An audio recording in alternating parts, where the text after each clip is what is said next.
Assalamualaikum warahmatullahi wabarakatuh. Perkenalkan, nama saya Axel Aprilianda dengan NIM 23042257. Saya mahasiswa dari Prodi Ilmu Administrasi Negara. Baiklah, pada video kali ini saya akan mempresentasikan materi tentang peran institusi birokrasi dalam sistem politik Indonesia. Yang pertama, pengertian birokrasi. Menurut Kamus Besar Bahasa Indonesia, birokrasi adalah sistem pemerintahan yang dijalankan oleh pegawai pemerintahan karena telah berpegang pada hierarki dan jenjang jabatannya. Secara etimologi, birokrasi diambil dari kata birau dalam bahasa Prancis dan kratos dalam bahasa Yunani. Birau berarti meja tulis, sedangkan kratos artinya pemerintahan.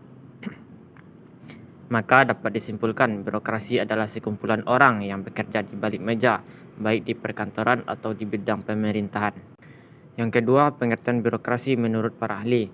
Yang pertama, menurut Max Weber, dalam Jurnal Manajemen Strategik Birokrasi dalam Era Disruption 2018, karya Wawan Risnawan, dituliskan jika Max Weber mendefinisikan birokrasi sebagai bentuk organisasi yang penerapannya sesuai atau berhubungan dengan tujuan bersama yang ingin dicapai.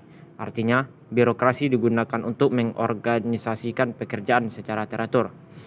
Yang kedua, menurut First Morstein Marx. Definisi menurut First Morstein Marx, birokrasi adalah tipe organisasi yang biasa digunakan pemerintahan modern untuk melaksanakan tugas yang sifatnya spesialis dilakukan oleh aparatur pemerintahan dalam suatu sistem administrasi. Yang ketiga, menurut Blau dan Peck.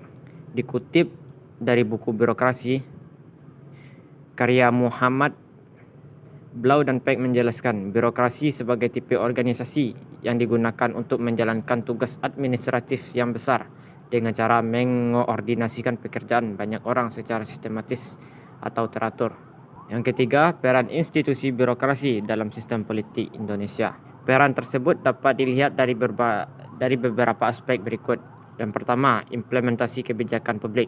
Birokrasi bertugas untuk melaksanakan kebijakan publik yang telah ditetapkan oleh pemerintah.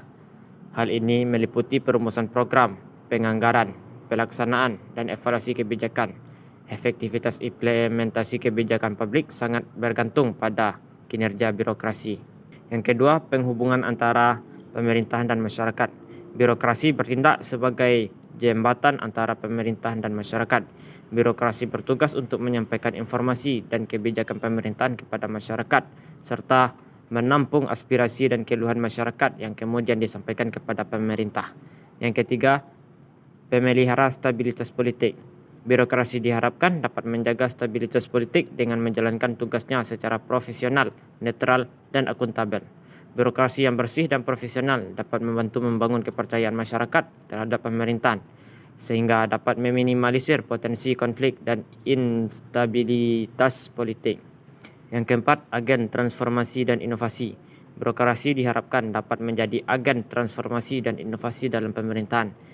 Birokrasi yang dinamis dan kreatif dapat membantu pemerintahan dalam menjawab berbagai tantangan dan peluang yang dihadapi bangsa. Yang kelima, pilar demokrasi. Birokrasi yang demokratis dan partisipasif merupakan pilar penting dalam sistem demokrasi. Birokrasi yang terbuka dan transparan dapat membantu masyarakat dalam mengawasi kinerja pemerintahan dan memastikan akuntabilitasnya. Satu, tantangan dan pemasalahan.